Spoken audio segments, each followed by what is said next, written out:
किसी के माथे के तिलक का अपमान, किसी की कंठी का अपमान, राह चलते कहीं भी कमेंट डाल दिया, अरे ये तो कंठी चंदन वाले ये सब ढोंगी होते हैं। तो भैया तू बन जा ढोंगी।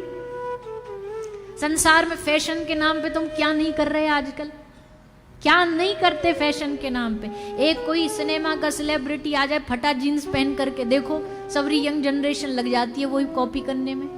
एक कोई आ जाए नई हेयर स्टाइल आड़ी टेढ़ी बना के, सब उसकी कॉपी मारने लग जाते हैं। तब तो कोई नहीं बोलता कि ढोंगी है कि फलाने हैं।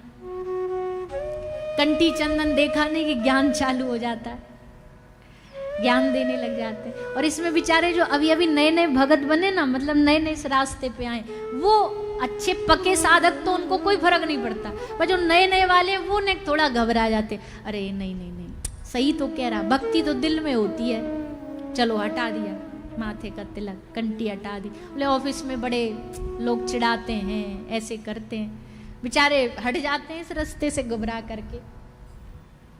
नहीं भैया, ये पहचान है हमारी, माथे का तिलक, गले की कंठी, भैया ये बल देता है हमें, ये हमारा भगवान के होने का, हमारे संग होने का प्रतीक है। जो यहाँ लगा के आते हैं वो तो हम प्रणाम करते हैं उनको, पर जो नहीं भी लगा के आ रहे हैं ना, आप सब कोशिश करो, अपने घर से आओ तो तिलक लगा करके आओ। जिस गुरु की संप्रदाय में आप हो उसका तिलक लगा के आओ, नहीं हो तो कुछ भी रोली चंदन थोड़ा कुछ तो लगा के आओ। हम पंजाब में बैठे हैं, कोई भी भाई हमें पाग लगाए दिखता है तो समझ आ जाए, अच्छा हम देख करके उसको हाथ जोड़ के कहते सत श्री अकाल, सत श्री अकाल, मतलब समझ गए ना। तो वैसे ही हमारे गले की कंठी, हमारे माथे का तिलक हम क्यों छोड़ें? किसकी शर्म से छोड़ें, किसकी लाज से छोड़ें? अरे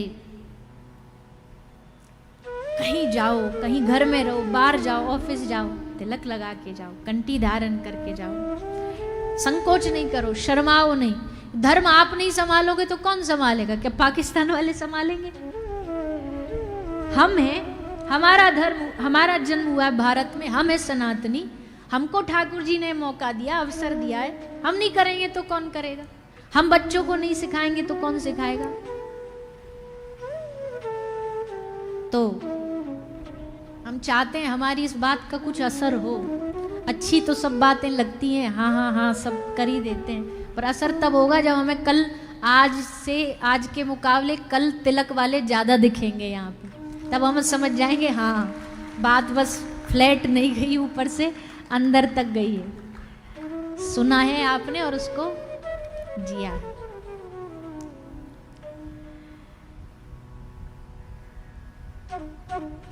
ऊर्ध्व पुंड लगाओ,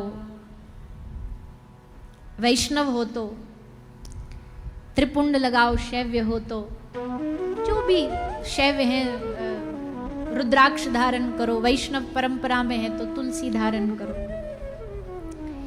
गले का ये बंधन हमें ठाकुर जी से बांध करके रखता है, उनके चरणों से बांध के रखता है। गले की कंठी हमें भगवान से बांध के रखती है।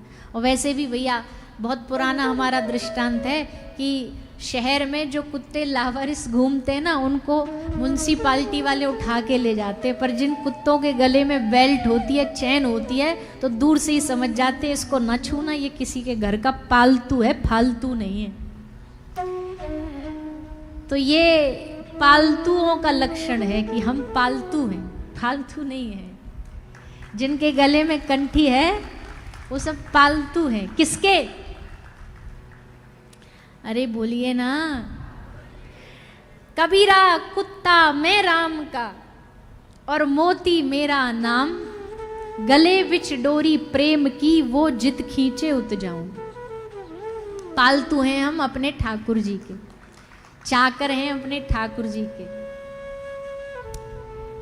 बेल्ट जहां ले जाएगा मालिक वहां उसको जाना पड़ेगा, कुत्ते को, आश्रित को। ऐसे ही हम ठाकुर जी के आश्रित हैं। तो भैया जो जो गुरु आश्रित हैं वो तिलक कंठी खूब लगा के रखा करो, और गर्व से लगा के रखा करो, शर्मा के नहीं, संकोच में नहीं। शर्माए वो जो लगाते नहीं है। तुम काहे को शर्माते हो लगाने के बाद? काहे को डरते हो? प्रमाण पत्र होता है ना, आधार कार्ड, बिना आधार कार्ड के कुछ नहीं मिलता। कोई भी काम हो आपको दिखानी पड़ेगी अपनी आइडेंटिटी, ये हैं हम। वैसे ही भगवान के दरबार में भी अपनी आइडेंटिटी दिखानी पड़ेगी, और वहाँ ये आधार कार्ड नहीं चलता, वहाँ ये पहचान पत्र चलता है कि तुम किस गुरु के आश्रित हो। तो सब धारण करके रखा करो, अच्छा लगता है, बढ़िया कथा में कोई आता है ना चंदन लगा के, हमें बड़ी प्रसन्नता होती है। कोई माला लेके आ जाए, अपनी माला करता करता कथा सुने, हमें लगता है हाँ देखो क्या बढ़िया है, एक पंथ दो काज, सुन भी रहे हैं और संग संग सुनते सुनते कमाई भी कर रहे हैं, अपना नाम जाप कर रहे हैं। तो ये सब चीजें कथा के सुनने के बाद जीवन में आनी चाहिए, तभी लाभ है। तो ठाकुर जी ने अनेक प्रकार की सृष्टि बनाई है, अलग अलग प्रकार के लोग बनाए हैं, सृष्टि का निर्माण किया, सृष्टि बनी, भगवान ने विराट रूप धारण करके सृष्टि का निर्माण किया। माता पृथ्वी को समुद्र से निकाल करके लाए, समुद्र से पृथ्वी आई, उससे पहले ही माता पृथ्वी ने देखा कि एक बड़ा सुंदर वन सजा हुआ है, वनस्पतियां लगी हैं, नदियां बह रही हैं। तो माता पृथ्वी को लगा ये कौन सी जगह है, पृथ्वी के आने से पहले ही अगर वहां वास है किसी स्थान पर, तो ये कौन सी जगह। तो श्री ठाकुर जी ने बताया माता पृथ्वी को कि देवी एक ऐसी भूमि है जो प्रलय में भी नष्ट नहीं होती। महाप्रलय आ गया, सब नष्ट हो जाएगा, पर ये भूमि नष्ट नहीं होती। और वो भूमि कौन सी है। ठाकुर जी बोले देवी ये हमारा श्री वृंदावन धाम है जो कभी नष्ट नहीं होता। देखो संसार के रोगियों के लिए औषधि काम आती है, पर जो भगवान के प्रेमी होते हैं ना, भगवान के जो प्रेम के रोगी होते हैं, उनके लिए एक ही दवाई है। क्या दवाई है। उसने नस देखी और हमें बीमार लिख दिया। वाह वाह तो करो, और जोर से करो, वाह वाह वाह वाह।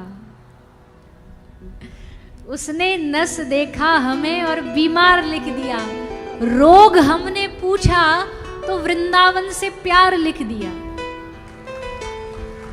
अभी रुक जाओ, अभी पूरा नहीं हुआ, थमो, पहले पूरा सुनो फिर ताली बजाना। रोग हमने पूछा, उसने नस देखी और हमें बीमार लिख दिया। रोग हमसे पूछा तो वृंदावन से प्यार लिख दिया। कर्जदार रहेंगे हम उस वैद्य के जिंदगी भर, जिसने औषधि में, दवाई में हमारे श्री कृष्ण का नाम लिख दिया। बीमारी है वृंदावन से प्रेम, और दवाई क्या है, राधा नाम। दवाई क्या है, कृष्ण नाम। इसलिए हम तो बार बार कहते भैया वृंदावन वृंदावन नहीं है, ये एक प्रकार का रोगियों से भरा हुआ एक समूह है, प्रेम के रोगियों का। दवाई केवल श्री राधा नाम।